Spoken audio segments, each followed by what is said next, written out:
Cuiche de încoronare, ingrediente pentru aluat, 1 cană de făină priza de sare, 2 linguri de unt rece, tăiat în cuburi, 2 linguri de untură, 2 linguri de lapte sau 1 aluat de plăcintă refrigerat pentru umplutură, o jumătate cană de lapte, 3 sferturi cană de smântână proaspătă, smântână groasă, 2 ouă medii, 1 lingură de tarhon proaspăt tocat, sare și piper, o jumătate cană de brânză cheddar rasă, 3 sferturi cană de spanac fiert, ușor tocat, o jumătate cană de fasole fiartă. Mod de preparare, amestecați făina și sarea într-un recipient. Adăugați untul și untura și frecați până devine nisipos. Adăugați laptele pentru a forma aluatul.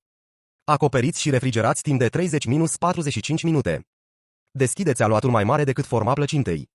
Transferați în formă, acoperiți și lăsați să se odihnească încă 30 minute în frigider. Preîncălziți cuptorul la 190 de grade Celsius. Așezați aluatul cu hârtie pergament și umpleți cu greutăți pentru coacere. Coaceți timp de 15 minute. Îndepărtați hârtia și greutatea și rezervați. Reduceți temperatura cuptorului la 160 de grade Celsius până se rumenește.